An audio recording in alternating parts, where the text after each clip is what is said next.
ਸਤਿ ਸ਼੍ਰੀ ਅਕਾਲ ਜੀ। ਪੰਜਾਬੀ ਰੇਡੀਓ ਤੇ ਪੰਜਾਬੀ ਟੀਵੀ USA ਵੇਖ ਸੁਣ ਰਹੇ ਸਾਰੇ ਸਰੋਤਿਆਂ ਦਾ ਬਹੁਤ-ਬਹੁਤ ਸਵਾਗਤ ਹੈ ਇਸ ਸਮੇਂ ਦੇ ਵਿਸ਼ੇਸ਼ programme beyond the headlines with Mandeep Punia ਦੇ ਵਿੱਚ। ਪ੍ਰੋਗਰਾਮ 'ਚ ਸਾਥ ਹੁੰਦਾ ਸੀਨੀਅਰ ਪੱਤਰਕਾਰ ਮਨਦੀਪ ਪੂਨੀਆ ਜੀ ਦਾ ਤੇ ਦੇਸ਼ ਵਿਦੇਸ਼ ਦੇ ਨਾਲ ਜੁੜੀਆਂ ਹੋਈਆਂ ਬਹੁਤ ਸਾਰੀਆਂ ਅਹਿਮ ਖਬਰਾਂ ਹੁੰਦੀਆਂ ਨੇ। ਸੋ ਕਰਦੇ ਹਾਂ ਉਹਨਾਂ ਦਾ ਸਵਾਗਤ। ਬਹੁਤ-ਬਹੁਤ ਸਵਾਗਤ ਹੈ ਜੀ। ਜੀ ਸ਼ੁਕਰੀਆ। ਸਤਿ ਸ੍ਰੀ ਅਕਾਲ ਗੁਰਪ੍ਰੀਤ। ਸਤਿ ਸ਼੍ਰੀ ਅਕਾਲ ਜੀ। ਸਭ ਤੋਂ ਪਹਿਲੀ ਖਬਰ ਦੇ ਵੱਲ ਜੇਕਰ ਆਪਾਂ ਅੱਗੇ ਵਧੀਏ ਤਾਂ ਬਿਹਾਰ ਦੇ ਵਿੱਚ ਇਲੈਕਸ਼ਨਸ ਦੇ ਦੌਰਾਨ ਵੋਟਾਂ ਦੀ ਗਿਣਤੀ ਦਾ ਨਵਾਂ ਸਿਸਟਮ ਕਹਿੰਦੇ ਹੁਣ ਇਜਾਦ ਕੀਤਾ ਗਿਆ ਹੈ। ਕੀ ਹੈ ਜੀ ਇਹ ਨਵਾਂ ਸਿਸਟਮ? ਹੁਣ ਕਿੱਦਾਂ ਗਿਣੀਆਂ ਜਾਣਗੀਆਂ ਵੋਟਾਂ?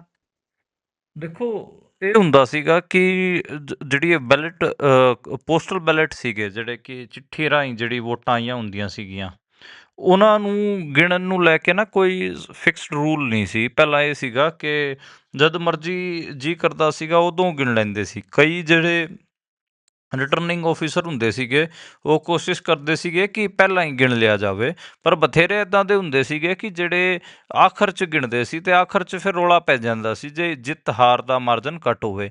ਹਰਿਆਣੇ 'ਚ ਜਿਵੇਂ ਇੱਕ ਰੌਲਾ ਪੈ ਰਿਹਾ ਗਾ, ਜਿਹਦੀ ਖਬਰ ਆਪਾਂ ਕਈ ਵਾਰ ਕਵਰ ਵੀ ਕਰ ਚੁੱਕੇ ਹਾਂ। ਉਚਾਣਾ ਇੱਕ ਵਿਧਾਨ ਸਭਾ ਸੀਟ ਹੈ, ਉੱਥੇ ਕਾਂਗਰਸ ਦਾ ਜਿਹੜਾ ਉਮੀਦਵਾਰ ਸੀ, ਬਹੁਤ ਵੱਡਾ ਪਰਿਵਾਰ ਹੈ ਰਾਜਨੀਤਿਕ, ਚੌਧਰੀ ਬਰਜਿੰਦਰ ਸਿੰਘ, ਉਹ ਸਿਰਫ ਔਰ ਸਿਰਫ 32 ਵੋਟਾਂ ਤੋਂ ਕਾਂਗਰਸ ਦੇ ਸੀਗੇ, ਉਹ ਸਿਰਫ 32 ਵੋਟਾਂ ਤੋਂ ਹਾਰ ਗਏ। ਬੀਜੇਪੀ ਵਾਲਾ ਜਿਹੜਾ ਕੈਂਡੀਡੇਟ ਸੀਗਾ ਉਹ ਸਿਰਫ 32 ਵੋਟਾਂ ਤੋਂ ਜੇਤੂ ਰਿਹਾ।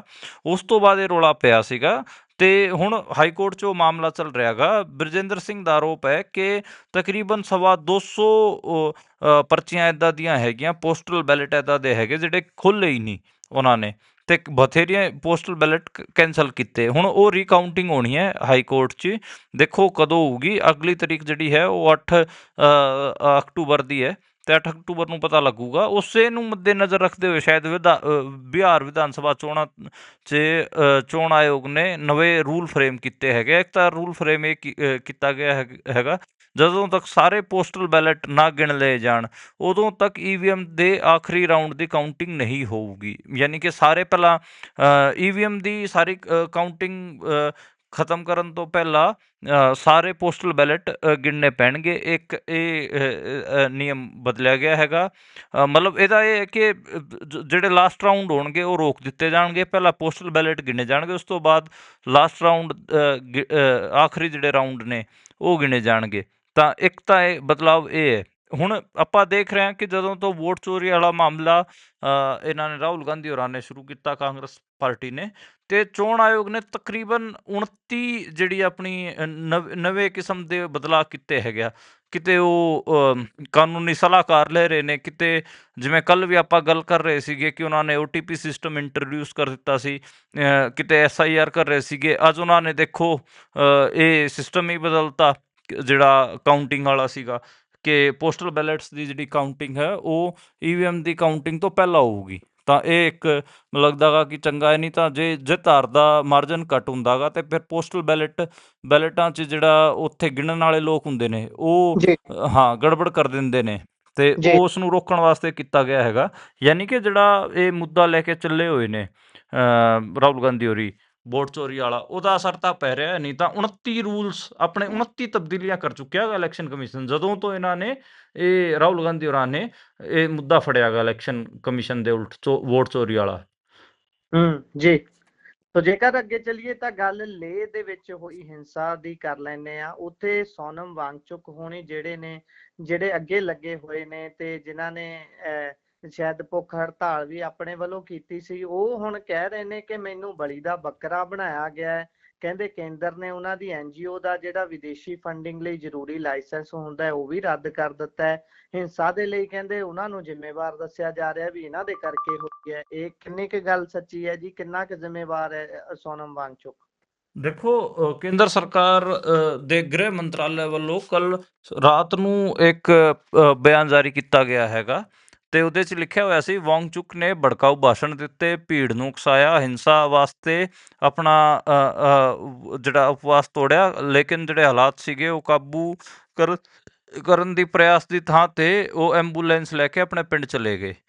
ਮੰਤਰਾਲੇ ਵੱਲੋਂ ਜਿਹੜੇ ਬਿਆਨ ਹੈਗਾ ਉਹਦੇ 'ਚ ਇਹ ਵੀ ਲਿਖਿਆ ਹੋਇਆ ਹੈ ਕਿ ਕਈ ਸਾਰੇ ਆਗੂਆਂ ਨੇ ਵਾਂਗਚੁਕ ਨੂੰ ਹੜਤਾਲ ਖਤਮ ਕਰਨ ਦੀ ਅਪੀਲ ਕੀਤੀ ਸੀ, ਲੇਕਿਨ ਉਹਨਾਂ ਨੇ ਹੜਤਾਲ ਜਾਰੀ ਰੱਖੀ। ਉਹਨਾਂ ਨੇ ਅਰਬ ਸਪ੍ਰਿੰਗ ਰੈਲੀ ਅਤੇ ਨੇਪਾਲ 'ਚ ਜੈਨ-ਜੀ ਵਿਰੋਧ ਪ੍ਰਦਰਸ਼ਨਾਂ ਦਾ ਜ਼ਿਕਰ ਕਰਕੇ ਲੋਕਾਂ ਨੂੰ ਗੁੰਮਰਾਹ ਕੀਤਾ। ਤੇ ਇਹ ਦੋ ਜਿਹੜੇ ਵੱਡੇ ਆਰੋਪ, ਯਾਨੀ ਕਿ ਇੱਕ ਤਾਂ ਅਰਬ ਸਪ੍ਰਿੰਗ ਜਿਹੜਾ ਹੋਇਆ ਸੀ ਉਹਦਾ ਆਰੋਪ, ਅਤੇ ਨੇਪਾਲ 'ਚ ਜਿਹੜਾ ਜੈਨ-ਜੀ ਕ੍ਰਾਂਤੀ ਹੋਈ ਸੀ ਉਹਦਾ ਆਰੋਪ ਕੇਂਦਰ ਸਰਕਾਰ ਨੇ, ਗ੍ਰਹਿ ਮੰਤਰਾਲੇ ਨੇ ਉਹਨਾਂ ਤੇ ਲਾਇਆ ਗਾ। ਉਹਨਾਂ ਨੇ ਦੇਖੋ, ਆਪਾਂ ਨੂੰ ਪਤਾ ਕਿ ਉਹ ਪਿਛਲੇ ਕਾਫੀ ਲੰਬਾ ਸਮਾਂ ਤੋਂ ਸੰਘਰਸ਼ ਕਰ ਰਹੇ ਨੇ। ਹੁਣ ਜਿਹੜਾ 10 ਸਤੰਬਰ ਨੂੰ ਉਹਨਾਂ ਨੇ ਭੁੱਖ ਹੜਤਾਲ ਸ਼ੁਰੂ ਕੀਤੀ ਸੀ, ਉਹਦੇ 'ਚ ਬਹੁਤ ਵੱਡੇ ਮਾਤਰਾ 'ਚ ਜਿਹੜੇ ਯੂਥ ਅਤੇ ਉੱਥੋਂ ਦੇ ਲੋਕਲ ਵਸਨੀਕ ਸ਼ਾਮਲ ਹੋ ਰਹੇ ਸੀਗੇ। ਪਰ ਕੱਲ ਜਿਹੜਾ ਜੋ ਕੁਝ ਹੋਇਆ, ਭਾਜਪਾ ਦੇ ਦਫ਼ਤਰ ਨੂੰ ਅੱਗ ਲਾ ਦਿੱਤੀ ਗਈ ਤੇ ਸੀਆਰਪੀਐਫ ਦੀ ਇੱਕ ਗੱਡੀ ਨੂੰ ਵੀ ਅੱਗ ਲਾ ਦਿੱਤੀ ਗਈ। 4 ਲੋਕਾਂ ਦੀ ਡੈਥ ਹੋ ਚੁੱਕੀ ਹੈ। 80 ਜਿਹੜੇ ਪ੍ਰਦਰਸ਼ਨਕਾਰੀ ਸੀ ਉਹ ਘਾਇਲ ਹੋਏ ਨੇ। ਤੇ ਲੇਹ 'ਚ ਹੁਣ ਤੱਕ ਕਰਫਿਊ ਲੱਗਿਆ ਹੋਇਆ ਗਾ। ਪਰ ਇਹ ਸਾਰੇ ਮਤਲਬ ਇਸ ਇਸ਼ੂ ਦਾ ਦੇਖੋ, ਹੈ ਨਾ, ਇਹ ਤਾਂ ਮੈਨੂੰ ਲੱਗਦਾ ਗਾ ਕਿ ਇਹ ਤਾਂ ਸ਼ਾਇਦ ਚਾਹ ਹੀ ਰਹੇ ਸੀਗੇ ਕਿ ਇਸ ਕਿਸਮ ਦਾ ਹੋਵੇ ਤਾਂ ਅਸੀਂ ਟਲ ਜਾਈਏ। ਨਹੀਂ ਤਾਂ ਪ੍ਰੈਸ਼ਰ ਤਾਂ ਬਹੁਤ ਜ਼ਿਆਦਾ ਵੱਧ ਰਿਹਾ ਸੀਗਾ। ਤੇ ਉਹਨਾਂ ਦੀ ਡਿਮਾਂਡ ਵੀ ਬਹੁਤ ਜਾਇਜ਼ ਹੈ। ਲੇਹ ਲਦਾਖ ਨੂੰ ਸਟੇਟਹੁੱਡ ਮਿਲਣਾ ਚਾਹੀਦਾ। ਜਿਹੜਾ ਸਟੇਟਹੁੱਡ ਹੈ ਉਹ ਤਾਂ ਪੈਂਡਿੰਗ ਜੀ, ਆਪਾਂ ਨੂੰ ਪਤਾ ਹੈ ਕਿ ਜੰਮੂ ਕਸ਼ਮੀਰ ਦਾ ਵੀ ਪਿਆ, ਕਸ਼ਮੀਰ ਵਾਲੇ ਵੀ ਡਿਮਾਂਡ ਕਰਦੇ ਰਹਿੰਦੇ ਆ। ਤੇ ਲੇਹ ਲਦਾਖ ਇਸ ਨੂੰ ਮਤਲਬ ਤੁਸੀਂ ਕਹਿ ਸਕਦੇ ਹੋ ਕਿ ਜਿਹੜਾ ਕੇਂਦਰੀ ਗ੍ਰਹਿ ਮੰਤਰਾਲੇ ਦਾ ਜਿਹੜਾ ਬਿਆਨ ਹੈ ਉਹਦੇ ਉਲਟ ਸੋਨਮ ਵਾਂਗਚੁਕ ਨੇ ਵੀ ਇਹੀ ਕਿਹਾ ਕਿ ਮੈਨੂੰ ਬਲੀ ਦਾ ਬੱਕਰਾ ਬਣਾਇਆ ਜਾ ਰਿਹਾ ਗਾ। ਤੇ ਇਸ ਨਾਲ ਹਾਲਾਤ ਨਹੀਂ ਸੁਧਰਨਗੇ ਬਲਕਿ ਹੋਰ ਵਿਗੜਨਗੇ। ਉਹਨਾਂ ਨੇ ਵਾਂਗਚੁਕ ਦੇ ਉਲਟ ਜਿਹੜਾ ਜੋ ਕੁਝ ਵੀ ਚੱਲਿਆ ਗਾ, ਉਹਦੇ 'ਚ ਜਿਹੜੀ ਉਹਨਾਂ ਦੀ NGO C, Himalayan institute of alternative Ladakh, HIAL ਕਰਕੇ ਕਿਹਾ ਜਾਂਦਾ ਗਾ, ਉਹਦੀ ਜਿਹੜੀ ਵਿਦੇਸ਼ੀ ਫੰਡਿੰਗ ਸੀਗੀ, ਉਸ ਮਾਮਲੇ 'ਚ CBI ਨੇ ਉਹਨਾਂ ਦੇ ਉਲਟ ਕੇਸ ਦਰਜ ਕਰ ਲਿਆ ਗਾ। ਉਹਨਾਂ ਦਾ ਫੰਡਿੰਗ ਦਾ ਲਾਇਸੈਂਸ, ਜਿਹਨੂੰ FCRA ਕਹਿੰਦੇ ਹੁੰਦੇ ਆ, ਫੋਰਨ ਜਿਹੜਾ ਆਪਾਂ ਕਹਿ ਲਈਏ ਕਿ ਜਿਹੜਾ ਫੰਡ ਆਉਂਦਾ ਗਾ, ਉਹਦੇ ਵਾਸਤੇ FCRA ਦੀ ਲੋੜ ਹੁੰਦੀ ਹੈ। ਉਹ ਵੀ ਲਾਇਸੈਂਸ ਵੀ ਰੱਦ ਕਰ ਦਿੱਤਾ ਗਿਆ ਹੈ। ਤੇ ਜਿਹੜੀ ਇਹਨਾਂ ਦਾ ਇਹ ਅਲਟਰਨੇਟਿਵ ਲੱਦਾਖ ਵਾਲਾ ਜਿਹੜਾ NGO ਸੀ HIAL, ਉਹਦੀ ਹੋਰ ਵੀ ਕਈ ਸਾਰੀਆਂ ਚੀਜ਼ਾਂ ਕੈਂਸਲ ਕੀਤੀਆਂ ਗਈਆਂ ਹਨ। ਯਾਨੀ ਕਿ CBI ਉਹਨਾਂ ਦੇ ਪਿੱਛੇ ਛੱਡ ਦਿੱਤੀ ਗਈ ਹੈ, ਇੱਕ ਹਿਸਾਬ ਨਾਲ ਤੁਸੀਂ ਕਹਿ ਸਕਦੇ ਹੋ।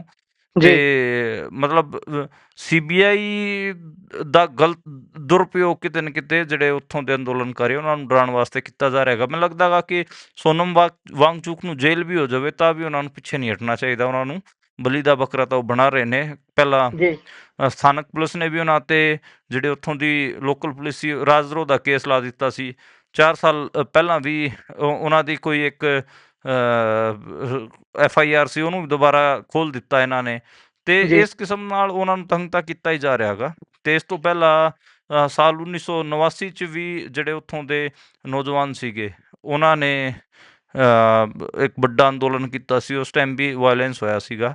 ਦੇਖੋ, ਵਾਇਲੈਂਸ ਠੀਕ ਹੈ, ਵਾਇਲੈਂਸ ਹੁਣ ਨੌਜਵਾਨ ਕੀ ਕਰਨ ਜਦੋਂ ਉਹਨਾਂ ਦੀ ਆਵਾਜ਼ ਹੀ ਨਹੀਂ ਸੁਣੀ ਜਾ ਰਹੀ। ਉਹ ਵਿਚਾਰੇ ਕੁਛ ਤਾਂ ਕਰਨਗੇ। ਜੇ ਉਹਨਾਂ ਨੇ ਕੁਛ ਜੀ ਕਰਤਾ ਤੇ ਹੁਣ ਇਹ ਰੌਲਾ ਪਾ ਰਹੇ ਨੇ, ਤੇ ਜਿਹੜੇ ਮੇਨ ਅੰਦੋਲਨਕਾਰੀ ਨੇ ਉਹਨਾਂ ਨੂੰ ਹੀ ਇਹ ਬਦਨਾਮ ਕਰਨ ਤੇ ਲੱਗੇ ਹੋਏ ਨੇ।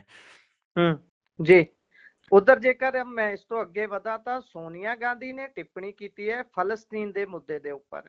ਉਹ ਗੱਲ ਕਰ ਰਹੇ ਨੇ ਵੀ ਭਾਰਤ ਅੱਗੇ ਵਧੇ, ਫਿਰ ਇਸ ਮੁੱਦੇ ਨੂੰ ਹੱਲ ਕਰਾਉਣ ਦੇ ਲਈ ਕਹਿੰਦੇ ਵਿਦੇਸ਼ ਨੀਤੀ ਮੋਦੀ ਤੇ ਨੇਤਨਯਾਹੂ ਦੀ ਦੋਸਤੀ ਤੈਅ ਨਾ ਕਰੇ। ਇਹ ਕਿਹੋ ਜਿਹੀ ਗੱਲਬਾਤ ਹੈ? ਕੀ ਲੱਗਦਾ ਹੈ ਮੋਦੀ ਸਾਹਿਬ ਦੀ 56 ਇੰਚ ਦੀ ਛਾਤੀ 'ਚ ਇੰਨਾ ਦਮ ਹੈਗਾ ਵੀ ਉਹ ਨੇਤਨਯਾਹੂ ਜਿਹੜਾ ਟਰੰਪ ਦੀ ਕਹੀ ਨਹੀਂ ਸੁਣਦਾ, ਜਾਂ ਫਿਰ ਕਹਿ ਲਈਏ ਵੀ ਪੂਰੀ ਦੁਨੀਆ ਹੀ ਇੱਕ ਤਰੀਕੇ ਦੀ ਨੇਤਨਯਾਹੂ ਦੇ ਵੱਲ ਖੜੀ ਹੈ ਤੇ ਦੂਸਰੇ ਪਾਸੇ ਫਲਸਤੀਨ ਦੀ ਤਾਂ ਸੁਣੀ ਕੌਣ ਰਿਹਾ ਹੈ? ਤੇ ਇਹ ਸਭ ਦੇ ਵਿਚਾਲੇ ਇਹ ਟਿੱਪਣੀ ਜਿਹੜੀ ਕੀਤੀ ਗਈ ਹੈ ਸੋਨੀਆ ਗਾਂਧੀ ਦੇ ਵੱਲੋਂ, ਇਹਨੂੰ ਕਿਵੇਂ ਆਪਾਂ ਸਮਝੀਏ, ਕਿਵੇਂ ਡੀਕੋਡ ਕਰੀਏ? ਕੀ ਕੋਈ ਹੱਲ ਪਿਆ ਹੈ ਜੀ ਮੋਦੀ ਦੀ ਹੋਣਾ ਦੇ ਕੋਲ? ਦੇਖੋ, ਇਹ ਸਾਰਾ ਇਹਦਾ ਨਾ ਇੱਕ ਬੈਕਗਰਾਊਂਡਰ ਹੈ ਗੁਰਪ੍ਰੀਤ। ਤੁਸੀਂ ਯਾਦ ਕਰੋ, ਸਾਲ 1988 ਉਸ ਟਾਈਮ ਫਲਸਤੀਨੀ ਜਿਹੜਾ ਸਟੇਟ ਸੀ ਉਹਨੂੰ ਔਪਚਾਰਿਕ ਤੌਰ 'ਤੇ ਭਾਰਤ ਨੇ ਮਾਨਤਾ ਦਿੱਤੀ ਸੀ। ਕਿ ਉਹ ਇੰਡੀਆ ਅਲਜੀਰੀਆ ਦੀ ਜਿਹੜੀ ਆਜ਼ਾਦੀ ਦੀ ਗੱਲ ਹੈ ਉਹਦਾ ਵੀ ਇੱਕ ਮਜ਼ਬੂਤ ਸਮਰਥਕ ਰਹਿ ਚੁੱਕਿਆ ਗਾ। 1971 'ਚ ਬੰਗਲਾਦੇਸ਼ ਜਦੋਂ ਬਣਿਆ, ਉਹਦੇ 'ਚ ਵੀ ਇੱਕ ਨਿਰਣਾਇਕ ਜਿਹੜਾ ਆਪਾਂ ਕਹਿ ਲਈਏ ਕਿ ਭੂਮਿਕਾ ਭਾਰਤੀਆਂ ਦੀ ਸੀਗੀ।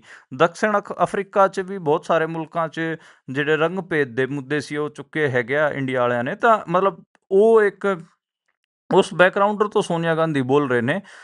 ਸੋਨੀਆ ਗਾਂਧੀ ਨੇ ਇਹ ਕਿਹਾ ਹੈਗਾ ਕਿ ਸਾਰੇ ਮੁਲਕਾਂ 'ਚੋਂ 193 ਮੁਲਕਾਂ 'ਚੋਂ ਵਿੱਚੋਂ 150 ਮੁਲਕ ਇੱਦਾਂ ਦੇ ਹੈਗੇ ਜਿਹੜੇ ਫਲਸਤੀਨ ਨੂੰ ਇੱਕ ਇੰਡੀਪੈਂਡੈਂਟ ਸਟੇਟ ਦੇ ਤੌਰ 'ਤੇ ਮਾਨਤਾ ਦਿੰਦੇ ਰਹੇ ਆ। ਤੇ ਉਹਨੂੰ ਹੀ ਧਿਆਨ ਰੱਖਦੇ ਹੋਏ ਸੋਨੀਆ ਗਾਂਧੀ ਨੇ ਕਿਹਾ ਕਿ ਸਾਨੂੰ ਜਿਹੜਾ ਮਾਨਵਤਾ ਜਿਹੜੇ ਹੈ ਮਾਨਵ ਅਧਿਕਾਰਾਂ ਦੇ ਪੱਖ 'ਚ ਖੜਿਆ ਹੋਣਾ ਚਾਹੀਦਾ, ਹਿਊਮਨ ਰਾਈਟਸ ਦੇ। ਤੇ ਇਹ ਜਿਹੜੀ ਭਾਰਤ ਦੀ ਵਿਦੇਸ਼ੀ ਨੀਤੀ ਰਹੀ ਹੈ ਇਹਨੂੰ ਪਛਾਣਨ ਦੀ ਲੋੜ ਹੈ। ਭਾਰਤ ਹਮੇਸ਼ਾ ਫਲਸਤੀਨ ਦੇ ਪੱਖ 'ਚ ਖੜਿਆ ਰਿਹਾ ਹੈਗਾ। ਭਾਰਤ ਦਾ ਇਤਿਹਾਸ ਨਿਆਂ, ਸ਼ਾਂਤੀ ਅਤੇ ਮਾਨਵ ਅਧਿਕਾਰਾਂ ਦੇ ਪੱਖ 'ਚ ਖੜੇ ਰਹਿਣ ਵਾਲਾ ਹੈਗਾ।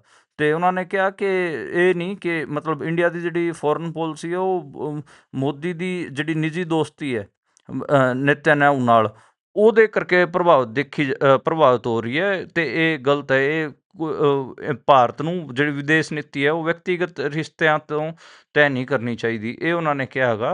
ਦੇਖੋ, ਵਿਦੇਸ਼ ਨੀਤੀ ਨੂੰ ਲੈ ਕੇ ਨਰਿੰਦਰ ਮੋਦੀ ਦਾ ਕ੍ਰਿਟਿਸਿਜ਼ਮ ਤਾਂ ਲਗਾਤਾਰ ਹੋ ਹੀ ਰਿਹਾ ਹੈਗਾ। ਅਪੋਜੀਸ਼ਨ ਦੇ ਇੱਕ ਵੱਡੀ ਆਗੂ ਹੈਗੀਆਂ ਸੋਨੀਆ ਗਾਂਧੀ, ਤੇ ਉਹ ਲਗਾਤਾਰ ਮੈਂ ਦੇਖ ਰਿਹਾ ਫੋਰਨ ਪਾਲਿਸੀ ਵਾਲੇ ਮਾਮਲੇ ਤੇ ਤਾਂ ਲਿਖਦੇ ਹੀ ਨੇ ਤੇ ਲਗਾਤਾਰ ਇਹਨੂੰ ਘੇਰਦੇ ਰਹਿੰਦੇ ਨੇ ਮੋਦੀ ਨੂੰ। ਜੀ, ਸੋ ਜੇਕਰ ਇਸ ਤੋਂ ਅਗਲੀ ਗੱਲ ਕਰਾਂ ਤਾਂ ਉਧਰ ਰੋਹਤਕ ਦੇ ਵਿੱਚ ਦੇਵੀ ਲਾਲ ਜਯੰਤੀ ਮਨਾਈ ਗਈ ਹੈ। ਇਸ ਨੂੰ ਲੈ ਕੇ ਸਨਮਾਨ ਰੈਲੀ ਕੱਢੀ ਗਈ ਹੈ ਤੇ ਅਭੈ ਚੌਟਾਲਾ ਉੱਥੇ ਬੋਲੇ ਨੇ ਕਿ ਬੀਜੇਪੀ ਦੀ ਸਰਕਾਰ ਬਣਨ ਦੇ ਲਈ ਜ਼ਿੰਮੇਵਾਰ ਬਾਪ ਬੇਟਾ ਹੈ। ਹਾਂਜੀ, ਅੱਜ ਇੱਕ ਵੱਡੀ ਰੈਲੀ ਆਪਾਂ ਨੂੰ ਰੋਹਤਕ 'ਚ ਦੇਖਣ ਨੂੰ ਮਿਲੀ। 112ਵੀਂ ਜਯੰਤੀ ਸੀਗੀ ਚੌਧਰੀ ਦੇਵੀਲਾਲ ਦੀ, ਤਾਊ ਦੇਵੀਲਾਲ ਜਿਨ੍ਹਾਂ ਨੂੰ ਕਿਹਾ ਜਾਂਦਾ ਸੀ। ਇਸ ਨੂੰ ਸਨਮਾਨ ਦਿਵਸ ਦੇ ਤੌਰ 'ਤੇ ਮਨਾਇਆ ਜਾਂਦਾ ਗਾ। ਤੇ ਇਸ ਨੂੰ ਰੈਲੀ ਨਹੀਂ, ਰੈਲਾ ਨਾਂ ਦਿੱਤਾ ਗਿਆ ਸੀਗਾ। ਇਹਦੇ 'ਚ ਜੰਮੂ ਕਸ਼ਮੀਰ ਤੋਂ, ਪੰਜਾਬ ਤੋਂ, ਦਿੱਲੀ ਤੋਂ, ਤੇਲੰਗਾਨਾ ਤੋਂ ਬਥੇਰੇ ਜਿਹੜੇ ਵੱਡੇ ਵੱਡੇ ਆਗੂ ਸੀਗੇ ਉਹ ਪਹੁੰਚੇ ਸੀਗੇ। ਪੰਜਾਬ ਦੇ ਸਾਬਕਾ deputy chief minister Sukhbir Singh Badal ਵੀ ਮੰਚ 'ਤੇ ਅੱਜ ਬੋਲਦੇ ਨਜ਼ਰ ਆਏ। ਉਹਨਾਂ ਨੇ ਜਿਹੜਾ ਇਸ਼ੂ ਚੱਕਿਆ, ਪੰਜਾਬ ਦੇ ਜਿਹੜੇ ਡਿਪਟੀ ਸੀਐਮ ਸੀਗੇ ਸੁਖਬੀਰ ਬਾਦਲ, ਉਹਨਾਂ ਨੇ ਕਿਹਾ ਕਿ ਜਦੋਂ ਇੱਧਰ ਇੰਡੀਅਨ ਨੈਸ਼ਨਲ ਲੋਕ ਦਲ ਚੌਟਾਲਿਆਂ ਦੀ ਸਰਕਾਰ ਬਣਦੀ ਸੀਗੀ ਤੇ ਫਿਰ ਉੱਧਰ ਅਕਾਲੀ ਦਲ ਦੇ ਵਰਕਰ ਕਹਿੰਦੇ ਸੀਗੇ ਕਿ ਹਰਿਆਣੇ 'ਚ ਸਾਡੀ ਸਰਕਾਰ ਬਣੀ ਹੈ। ਤੇ ਇੱਧਰ ਅਕਾਲੀ ਦਲ ਦੀ ਸਰਕਾਰ ਪੰਜਾਬ 'ਚ ਬਣਦੀ ਸੀ ਤੇ ਉੱਧਰ ਹਰਿਆਣੇ 'ਚ INLD ਦੇ ਵਰਕਰ ਕਹਿੰਦੇ ਹੁੰਦੇ ਸੀਗੇ ਕਿ ਹਾਂ ਉੱਥੇ ਪੰਜਾਬ 'ਚ ਸਾਡੀ ਸਰਕਾਰ ਬਣੀ ਹੈ। ਇੰਨਾ ਭਾਈਚਾਰਕ ਮੇਲ ਸੀ ਤਾਊ ਦੇਵੀ ਲਾਲ ਅਤੇ ਬਾਦਲ ਪਰਿਵਾਰ 'ਚ ਅਤੇ ਓਮ ਪ੍ਰਕਾਸ਼ ਚੌਟਾਲਾ 'ਚ। ਇਹ ਗੱਲ ਉਹਨਾਂ ਵੱਲੋਂ ਕਹੀ ਗਈ ਹੈ ਅੱਜ। ਤੇ ਉਹਨਾਂ ਨੇ ਇਹ ਵੀ ਗੱਲ ਮੁੱਦਾ ਉਭਾਰਿਆ ਕਿ ਪਿੰਡਾਂ ਨੂੰ ਕੁਝ ਵੀ ਨਹੀਂ ਮਿਲ ਰਿਹਾ। ਜਿਹੜੀਆਂ ਖੇਤਰੀਆਂ ਪਾਰਟੀਆਂ ਸੀਗੀਆਂ, ਪਿੰਡਾਂ ਦੀਆਂ ਜਿਹੜੀਆਂ ਪਾਰਟੀਆਂ ਸੀਗੀਆਂ, ਉਹ ਕਿਤੇ ਨਾ ਕਿਤੇ ਪਿੱਛੇ ਧੱਕ ਰਹੀਆਂ ਨੇ। ਨੈਸ਼ਨਲ ਪਾਰਟੀਆਂ ਪਿੰਡਾਂ ਵਾਲਿਆਂ 'ਚ ਫੁੱਟ ਪਵਾ ਦਿੰਦੀਆਂ ਨੇ, ਬਹੁਤ ਧੜੇਬੰਦੀ ਕਰ ਦਿੰਦੀਆਂ ਨੇ ਤੇ ਪਿੰਡਾਂ ਨੂੰ ਮਿਲਦਾ ਕੱਖ ਨਹੀਂ। ਆਪਾਂ ਨੂੰ ਪੇਂਡੂ ਲੋਕਾਂ ਨੂੰ ਦੁਬਾਰੇ ਤੋਂ ਖੇਤਰੀ ਪਾਰਟੀਆਂ ਨੂੰ ਮਜ਼ਬੂਤ ਕਰਨ ਦੀ ਲੋੜ ਹੈ। ਇਸ ਕਿਸਮ ਦਾ ਨੁਕਤਾ ਸੁਖਬੀਰ ਬਾਦਲ ਦਾ ਰਿਹਾ। ਜਿਹੜਾ ਅਭੈ ਚੌਟਾਲਾ ਸੀਗੇ ਉਹ ਸਭ ਤੋਂ ਆਖਰ 'ਚ ਬੋਲੇ। ਤੇਲੰਗਾਨਾ ਦੀ ਜਿਹੜੀ ਕੇ ਕਵਿਤਾ ਹੈਗੀ ਆ, YSR, ਜਿਹੜੀ ਉੱਥੋਂ ਦੇ ਸੀਐਮ ਦੀ ਜਿਹੜੀ ਬੇਟੀ ਰਹੀ, ਸਾਬਕਾ ਸੀਐਮ ਦੀ ਜਿਹੜੀ ਬੇਟੀ ਹੈ ਕੇ ਕਵਿਤਾ, ਉਹਨੇ ਵੀ ਆਪਣੀ ਗੱਲ ਰੱਖੀ। ਉਹਨਾਂ ਨੇ ਵੀ ਕਿਹਾ ਕਿ ਜਿਹੜੀ ਲੋਕਲ ਪਾਰਟੀਆਂ ਨੇ ਉਹਨਾਂ ਨੂੰ ਵੀ ਤੰਗ ਕੀਤਾ ਜਾ ਰਿਹਾ ਹੈਗਾ। ਬਹੁਤ ਸਾਰੇ ਜਿਹੜੇ ਕਾਂਗਰਸ ਦੇ ਆਗੂ ਸੀਗੇ ਉਹ ਟੁੱਟ ਕੇ ਅੱਜ INLD 'ਚ ਜੁੜੇ ਨੇ। ਇਸ ਰੈਲੀ ਤੋਂ ਇੱਕ ਗੱਲ ਤਾਂ ਸਾਫ਼ ਦੇਖਣ ਨੂੰ ਮਿਲੀ ਕਿ ਕਿਤੇ ਨਾ ਕਿਤੇ ਜਿਹੜਾ ਆਪਾਂ ਕਹਿ ਲਈਏ ਕਿ ਇੰਡੀਅਨ ਨੈਸ਼ਨਲ ਲੋਕ ਦਲ ਹੈ, ਉਹ ਦੁਬਾਰੇ ਤੋਂ ਹਰਿਆਣੇ ਦੀ ਸਿਆਸਤ 'ਚ ਉਭਰਦਾ ਨਜ਼ਰ ਆ ਰਿਹਾ ਹੈਗਾ। ਇਸ ਵਾਰ ਜਿਹੜਾ ਵਿਧਾਨ ਸਭਾ ਚੋਣ ਹੋਏ ਸੀ, ਸਿਰਫ 2 ਸੀਟਾਂ ਉਹਨੂੰ ਮਿਲੀਆਂ ਸੀਗੀਆਂ ਤੇ ਜਿਹੜਾ ਵੋਟ ਪਰਸੈਂਟ ਸੀਗਾ ਉਹ ਸਿਰਫ 4-5% ਰਹਿ ਗਿਆ ਸੀਗਾ। ਪਰ ਅੱਜ ਜਿਹੜੀ ਇਹ ਰੈਲੀ ਹੋਈ ਹੈ ਉਹ ਤੋਂ ਕਿਤੇ ਨਾ ਕਿਤੇ ਜਿੰਨੀ ਵੱਡੇ ਲੈਵਲ 'ਤੇ ਜੁਆਇਨਿੰਗ, ਵੱਡੇ ਵੱਡੇ ਵਰਕਰ ਟੁੱਟ ਕੇ ਉਹਨਾਂ ਕੋਲ ਆਏ ਨੇ ਕਾਂਗਰਸ ਦੇ, ਉਹ ਤੋਂ ਇੱਕ ਗੱਲ ਅਤੇ ਅੱਜ ਭੀੜ ਵੀ ਬਹੁਤ ਜ਼ਿਆਦਾ ਸੀਗੇ। 3 ਪੰਡਾਲ ਭਰੇ ਹੋਏ ਸੀਗੇ ਰੈਲੀ 'ਚ। ਤਾਂ ਇੱਕ ਗੱਲ ਤਾਂ ਕਲੀਅਰ ਹੋ ਰਹੀ ਹੈ ਕਿ ਇੰਡੀਅਨ ਨੈਸ਼ਨਲ ਲੋਕ ਦਲ ਦਾ ਆਭਾਰ ਤਾਂ ਹੋ ਰਿਹਾ ਗਾ। ਇਸ 'ਚ ਅੱਜ ਜਦੋਂ ਸੰਬੋਧਿਤ ਕਰ ਰਹੇ ਸੀਗੇ ਉਹਨਾਂ ਨੇ ਕਿਹਾ ਕਿ ਜਿਹੜੀ ਇਹ ਤੀਜੀ ਵਾਰ BJP ਦੀ ਸਰਕਾਰ ਬਣੀ ਹੈ, ਇਹਦੇ ਜ਼ਿੰਮੇਦਾਰ ਕਿਤੇ ਨਾ ਕਿਤੇ ਬਾਪ ਬੇਟਾ ਨੇ, ਦਪਿੰਦਰ ਹੁੱਡਾ ਤੇ ਭੁਪਿੰਦਰ ਹੁੱਡਾ। ਕਾਂਗਰਸ ਨੂੰ ਤੇ ਆਰੋਪ ਲਾਇਆ ਉਹਨਾਂ ਨੇ। ਤੇ ਹੋਰ ਵੀ ਅੱਜ ਜਿਹੜੇ ਆਗੂ ਸੀਗੇ ਅੱਡ ਸੂਬਿਆਂ ਦੇ, ਉਹ ਵੀ ਆਪਾਂ ਨੂੰ ਦੇਖਣ ਨੂੰ ਮਿਲੇ। ਜਿਹੜੇ ਜੰਮੂ ਕਸ਼ਮੀਰ ਦੇ ਡਿਪਟੀ ਚੀਫ ਮਿਨਿਸਟਰ ਨੇ, ਉਹ ਸੁਰਿੰਦਰ ਸਿੰਘ, ਉਹ ਵੀ ਅੱਜ ਪਹੁੰਚੇ ਹੋਏ ਸੀ। ਉਹਨਾਂ ਨੇ ਵੀ ਭਾਸ਼ਣ ਦਿੱਤਾ। ਉਹਨਾਂ ਨੇ ਵੀ ਕਿਹਾ ਕਿ ਅਭੈ ਸਿੰਘ ਚੌਟਾਲੇ ਨੂੰ ਮਜ਼ਬੂਤ ਕਰਨ ਦੀ ਲੋੜ ਹੈ, ਉਹਨਾਂ ਨੂੰ ਮਜ਼ਬੂਤ ਕੀਤਾ ਜਾਵੇ। ਅੱਜ ਇਹ ਨਜ਼ਾਰਾ ਆਪਾਂ ਨੂੰ ਮਤਲਬ ਇਸ ਜਿਹੜੀ ਦੇਵੀਲਾਲ ਜਯੰਤੀ 'ਤੇ ਦੇਖਣ ਨੂੰ ਮਿਲਿਆ। ਦੇਖਦੇ ਹਾਂ ਹਰਿਆਣਾ ਅਤੇ ਪੰਜਾਬ ਦੀ ਸਿਆਸਤ, ਇਹ ਜਿਹੜਾ ਸਾਰਾ ਕੁਛ ਅੱਜ ਵਾਪਰਿਆ ਹੈਗਾ, ਇਹ ਤੋਂ ਕਿਵੇਂ ਪ੍ਰਭਾਵਿਤ ਹੁੰਦੀ ਹੈ। ਮੇਵਾਤ ਤੋਂ ਵੀ ਬਹੁਤ ਸਾਰੇ ਲੋਕ ਆਏ ਹੋਏ ਸੀਗੇ। ਜਿਹੜੀ ਹਰਿਆਣੇ 'ਚ ਸਿੱਖ ਬੈਲਟ ਹੈ, ਉੱਥੋਂ ਵੀ ਬਹੁਤ ਸਾਰੇ ਸਿੱਖ ਆਪਾਂ ਨੂੰ ਦੇਖਣ ਨੂੰ ਮਿਲੇ। ਤਾਂ ਮਤਲਬ ਦੇਖਦੇ ਹਾਂ ਕਿ ਕੀ ਇਸੇ ਕਿਸਮ ਦਾ ਜਿਹੜਾ ਕੁਛ ਅੱਗੇ, ਮਤਲਬ ਕਿਉਂਕਿ ਪ੍ਰਕਾਸ਼ ਸਿੰਘ ਬਾਦਲ ਦਾ ਵੀ ਅੱਗੇ ਆਪਾਂ ਨੂੰ ਪਤਾ ਹੈ ਕਿ ਜਯੰਤੀ ਆਊਗੀ, ਉਹਦੇ 'ਚ ਕਿਵੇਂ ਪ੍ਰਕਾਸ਼ ਸਿੰਘ ਬਾਦਲ ਦੇ ਨਾਂ 'ਤੇ ਸੁਖਬੀਰ ਬਾਦਲ ਉੱਥੇ ਕੁਝ ਮੋਬਿਲਾਈਜ਼ ਕਰਨ ਦੀ ਕੋਸ਼ਿਸ਼ ਕਰਨਗੇ ਜਾਂ ਨਹੀਂ ਕਰਨਗੇ, ਕਿਵੇਂ ਕਰਨਗੇ, ਉਹ ਵੀ ਆਪਾਂ ਮਤਲਬ ਨਜ਼ਰ ਰਹੂਗੀ, ਤਾਂ ਉਹ ਜੀ ਦੇਖਣ ਵਾਲਾ ਹੋਊਗਾ। ਇੱਕ ਚੀਜ਼ ਤਾਂ ਕਲੀਅਰ ਹੈ ਕਿ ਓਮ ਪ੍ਰਕਾਸ਼ ਚੌਟਾਲਾ ਤੋਂ ਬਾਅਦ ਇਹ ਪਹਿਲੀ ਵੱਡੀ ਰੈਲੀ ਹੈ ਜੀ ਜਿਹੜੀ ਚੌਟਾਲਾ ਪਰਿਵਾਰ ਨੇ ਕੀਤੀ ਹੈ ਉਹਨਾਂ ਦੀ ਮੌਤ ਤੋਂ ਬਾਅਦ। ਹਜੇ ਉਸ ਕਿਸਮ ਦਾ ਖਮ ਪ੍ਰਕਾਸ਼ ਸਿੰਘ ਬਾਦਲ ਦੇ ਪਰਿਵਾਰ ਵੱਲੋਂ ਦਿਖਾਇਆ ਜਾਣਾ ਬਾਕੀ ਹੈ। ਤੇ ਜੀ ਦੇਖਦੇ ਹਾਂ, ਮਤਲਬ ਹਾਲਾਂਕਿ ਜਿਹੜੇ ਸੁਖਬੀਰ ਬਾਦਲ ਹੈ ਉਹ ਤਾਂ ਉਹਨਾਂ ਦੀ ਡੈਥ ਤੋਂ ਬਾਅਦ ਲਗਾਤਾਰ ਫਸੇ ਹੀ ਰਹੇ ਨੇ ਪੰਥਕ ਇਸ਼ੂਜ਼ 'ਚ, ਤੇ ਉਹਨਾਂ ਦੀ ਇੱਕ ਨਵਾਂ ਅਕਾਲੀ ਦਲ ਵੀ ਆਪਾਂ ਨੂੰ ਦੇਖਣ ਨੂੰ ਮਿਲ ਰਿਹਾ ਹੈਗਾ ਜਿਹੜਾ ਬਣ ਚੁੱਕਿਆ ਹੈਗਾ। ਤਾਂ ਉਹ ਤਾਂ ਜੀ ਮਤਲਬ ਘਿਰੇ ਹੀ ਰਹੇ ਨੇ ਕਿ ਉਹ ਦੁਬਾਰੇ ਤੋਂ ਜਿਹੜੀ ਜਿਸ ਨੁਕਤੇ ਤੇ ਉਹ ਕੰਮ ਕਰਦੇ ਰਹੇ ਨੇ ਉਹਨੂੰ ਐਸਟੈਬਲਿਸ਼ ਕਰ ਪਾਉਣਗੇ ਨਹੀਂ ਕਰ ਪਾਉਣਗੇ, ਉਹ ਤਾਂ ਆਉਣ ਵਾਲੇ ਦਿਨਾਂ 'ਚ ਪਤਾ ਲੱਗੂਗਾ ਆਪਾਂ ਨੂੰ। ਜੀ ਉਧਰ ਹਰਿਆਣਾ ਦੇ ਵਿੱਚ ਕਿਸਾਨਾਂ ਨੇ ਅੰਬਾਲੇ ਅੰਦਰ ਅੰਮ੍ਰਿਤਸਰ ਦਿੱਲੀ ਹਾਈਵੇ ਨੂੰ ਜਾਮ ਕਿਉਂ ਕਰ ਦਿੱਤਾ ਸੀ ਜੀ ਅੱਜ? ਅੱਜ ਦੇਖੋ ਜਿਹੜੇ ਝੋਨੇ ਦੀ ਖਰੀਦ ਨੂੰ ਲੈ ਕੇ ਉੱਥੇ ਰੌਲਾ ਪੈ ਰਿਹਾ ਹੈਗਾ ਹਰਿਆਣੇ 'ਚ, ਤੇ ਸ਼ਾਹਬਾਦ ਲਾਗੇ ਜਿਹੜਾ ਦਿੱਲੀ ਅੰਮ੍ਰਿਤਸਰ ਹਾਈਵੇ ਉਹਨੂੰ ਜਾਮ ਕਰ ਦਿੱਤਾ ਗਿਆ ਸੀਗਾ। ਤਕਰੀਬਨ 10 ਕਿਲੋਮੀਟਰ ਲੰਬਾ ਜਿਹੜਾ ਜਾਮ ਅੱਜ ਦੇਖਣ ਨੂੰ ਮਿਲਿਆ ਗੱਡੀਆਂ ਦਾ, ਤੇ 3-3.5 ਘੰਟੇ ਕਿਸਾਨਾਂ ਨੇ ਜਾਮ ਰੱਖਿਆ। ਬਾਅਦ 'ਚ ਜਿਹੜੀ ਸੂਬੇ ਦੀ ਹਕੂਮਤ ਸੀ ਉਹਨੇ ਕਿਹਾ ਕਿ ਅਸੀਂ ਸਾਰੀ ਡਿਮਾਂਡਸ ਕਿਸਾਨਾਂ ਦੀ ਮੰਨਦੇ ਹਾਂ। ਕਿਸਾਨ ਜਿਹੜੇ ਜੀਰੀ ਦੇ ਉਠਾਉਣ ਦੀ ਗੱਲ ਕਰ ਰਹੇ ਸੀ, ਝੋਨੇ ਦੇ ਉਠਾਉਣ ਦੀ ਗੱਲ ਕਰ ਰਹੇ ਸੀ ਕਿ ਜਲਦੀ ਤੋਂ ਜਲਦੀ, ਛੇਤੀ ਤੋਂ ਛੇਤੀ ਕਰਾਇਆ ਜਾਵੇ ਮੰਡੀਆਂ ਤੋਂ। ਤੇ ਪ੍ਰਾਈਸ ਦੀ ਵੀ ਗੱਲ, ਪ੍ਰਾਈਸ ਤੇ ਵੀ ਪੇ ਚੜਿਆ ਹੋਇਆ ਗਾ। ਜਿਵੇਂ ਸੂਬੇ ਦੀ ਸਰਕਾਰ ਨੇ 2400 ਰੁਪਏ, 2350 ਜਾਂ 2400 ਰੁਪਏ ਸ਼ਾਇਦ ਜੀਰੀ ਦਾ ਭਾਅ ਕੱਢਿਆ ਹੋਇਆ ਹੈਗਾ, ਤੇ ਕਿਸਾਨਾਂ ਦੀ ਡਿਮਾਂਡ ਰਹੀ 3100 ਰੁਪਏ ਦੀ। ਇਹ ਜਿਹੜਾ 3100 ਰੁਪਏ ਜਿਹੜਾ ਆંકੜਾ ਸੀਗਾ, ਇਹ ਨਾਇਬ ਸਿੰਘ ਸੈਣੀ ਨੇ ਬੋਲਿਆ ਸੀਗਾ, ਤੇ ਉਹੀ ਉਮੀਦ ਕੀਤੀ ਜਾ ਰਹੀ ਹੈ ਕਿ ਜਿਹੜਾ ਨਾਇਬ ਸਿੰਘ ਸੈਣੀ ਨੇ ਡੇਟਾ ਬੋਲਿਆ ਸੀਗਾ 3100 ਰੁਪਏ ਦਾ, ਇਹ ਉਹ ਘੱਟੋ ਘੱਟ ਪੂਰਾ ਕਰਨ। ਇਹ ਹਜੇ ਉਹ ਪੂਰਾ ਨਹੀਂ ਕਰ ਪਾਏ ਨੇ। ਜੀ ਸੋ ਇਸ ਤੋਂ ਅਗਲੀ ਖਬਰ ਤੇ ਜੇਕਰ ਚੱਲੀਏ ਤਾਂ ਉਧਰ ਮੋਹਾਲੀ ਦੇ ਇੱਕ ਜਿਮ ਮਾਲਕ ਦੇ 4 ਗੋਲੀਆਂ ਮਾਰੀਆਂ ਗਈਆਂ ਨੇ, ਤੇ ਚੰਡੀਗੜ੍ਹ ਦੇ ਇੱਕ ਹੋਟਲ 'ਚ ਵੀ ਫਾਇਰਿੰਗ ਹੋਈ ਹੈ। ਇਹ ਤਾਣਾ ਬਾਣਾ ਚੱਲ ਕੀ ਰਿਹਾ ਜੀ? ਹਾਂਜੀ, ਪੂਰਾ ਜਿਵੇਂ ਆਪਾਂ ਹਰਿਆਣੇ ਬਾਰੇ ਗੱਲ ਕਰ ਰਹੇ ਸੀਗੇ ਕਿ ਹਰਿਆਣੇ 'ਚ ਇੱਕ ਗੈਂਗਸਟਰਿਜ਼ਮ ਦਾ ਦੌਰ ਹੈ, ਉਹ ਆਪਾਂ ਨੂੰ ਪਤਾ ਕਿ ਪੰਜਾਬ 'ਚ ਵੀ ਸੇਮ ਹੀ ਹੈ। ਠੀਕ ਹੈ, ਹਰਿਆਣੇ 'ਚ ਚਲੋ ਜਿਹੜੇ ਬਦਮਾਸ਼ ਨੇ ਉਹ ਵੱਧ ਨੇ, ਪੰਜਾਬ 'ਚ ਵੀ ਆਪਾਂ ਲਗਾਤਾਰ ਦੇਖ ਹੀ ਰਹੇ ਹਾਂ ਕਿ ਅੱਡ-ਅੱਡ ਥਾਵਾਂ 'ਤੇ ਅੱਡ-ਅੱਡ ਕਿਸਮ ਦੀਆਂ, ਪਹਿਲਾਂ ਉਹ ਜਿਹੜੇ ਬਾਲੀਵੁੱਡ ਦੇ ਸਿੰਗਰ ਵਗੈਰਾ ਸੀਗੇ ਉਹਨਾਂ 'ਤੇ ਵੀ ਫਾਇਰਿੰਗ ਹੁੰਦੀ ਰਹੀ ਹੈ। ਉਹ ਜਿਹੜੀ ਤਾਨੀਆ ਸੀ ਉਹਦੇ ਫਾਦਰ 'ਤੇ ਹੋਇਆ। ਹੁਣ ਫੇਜ਼ 2 'ਚ ਮੁਹਾਲੀ 'ਚ ਇੱਕ ਜਿਮ ਓਨਰ ਸੀ ਵਿੱਕੀ, ਉਹਦੇ ਤੇ 2 ਬਦਮਾਸ਼ਾਂ ਨੇ 5 ਰਾਊਂਡ ਫਾਇਰਿੰਗ ਕੀਤੀ ਹੈ, ਤੇ 4 ਗੋਲੀਆਂ ਉਸ ਵਿੱਕੀ ਨੂੰ ਲੱਗੀਆਂ ਨੇ, ਵਿੱਕੀ ਨਾਂ ਦੇ ਉਸ ਮੁੰਡੇ ਨੂੰ। ਤੇ ਬਾਅਦ 'ਚ ਫਿਰ ਉਸ ਨੂੰ ਆਪਾਂ ਕਹਿ ਲਈਏ ਕਿ ਹਸਪਤਾਲ 'ਚ ਲੈ ਕੇ ਜਾਇਆ ਗਿਆ ਹੈਗਾ। ਜਿਹੜੀ ਗੋਲੀਆਂ ਨੇ ਉਹ ਜਿਹੜੀ ਲੱਤਾਂ ਹੈਗੀਆਂ ਉੱਥੇ ਮਾਰੀਆਂ ਨੇ ਉਹਨਾਂ ਨੇ, ਲੱਤਾਂ 'ਤੇ। ਬਾਕੀ ਚੰਡੀਗੜ੍ਹ 'ਚ ਇੱਕ ਹੋਟਲ ਹੈਗਾ, ਉੱਥੇ ਵੀ ਫਾਇਰਿੰਗ ਕੀਤੀ ਗਈ ਹੈਗੀ ਆ। ਜੇ ਇਹ ਦੱਸਿਆ ਜਾ ਰਿਹਾ ਹੈਗਾ ਕਿ ਇਹ ਜਿਹੜੇ ਬਦਮਾਸ਼ ਸੀਗੇ ਉਹ ਲਗਾਤਾਰ ਧਮਕੀਆਂ ਦਿੰਦੇ ਸੀਗੇ, ਤੇ ਇਹ ਕਹਿੰਦੇ ਸੀਗੇ ਕਿ ਸਾਨੂੰ ਪੈਸੇ, ਪ੍ਰੋਟੈਕਸ਼ਨ ਮਨੀ ਦਿੱਤੀ ਜਾਵੇ। ਪ੍ਰੋਟੈਕਸ਼ਨ ਮਨੀ ਨੂੰ ਲੈ ਕੇ ਨਾ ਬਹੁਤ ਮਾਮਲਾ ਚੱਲ ਰਿਹਾ ਹੈਗਾ ਪੰਜਾਬ 'ਚ, ਬਹੁਤ, ਹਰ ਸ਼ਹਿਰ ਦਾ ਬੁਰਾ ਹਾਲ ਹੈ। ਈਵਨ ਖਾਲੀ ਇਹ ਗੱਲ ਨਹੀਂ, ਉੱਧਰ ਉਹ ਜੱਗੂ ਭਗਵਾਨਪੁਰੀ ਅਤੇ ਇੱਕ ਕੋਈ ਦੂਜਾ ਗੈਂਗਸਟਰ, ਉਹਦੇ ਵਿੱਚ ਵੀ ਵਿਵਾਦ ਚੱਲ ਰਿਹਾ ਹੈਗਾ। ਪਿਛਲੇ 2 ਮਹੀਨਿਆਂ ਅੰਦਰ ਉਹਨਾਂ ਵਿਚਕਾਰ ਵੀ 4 ਤੋਂ ਵੱਧ ਮਰਡਰ ਹੋ ਚੁੱਕੇ ਨੇ। ਪੰਜਾਬ 'ਚ ਵੀ ਮਤਲਬ ਇੱਕ ਦਿੱਕਤ ਹੈ ਜੀ। ਪੰਜਾਬ ਦੇ ਜਿਹੜੇ ਡਿਪਟੀ ਚੀਫ ਮਿਨਿਸਟਰ ਰਹੇ ਹੈਗੇ ਆ, ਉਹਨਾਂ ਨੂੰ ਹੀ ਗੈਂਗਸਟਰਾਂ ਨੇ ਧਮਕੀ ਦੇ ਦਿੱਤੀ ਸੀਗੀ, ਆਪਾਂ ਨੂੰ ਸਾਰਾ ਪਤਾ ਹੀ ਹੈ।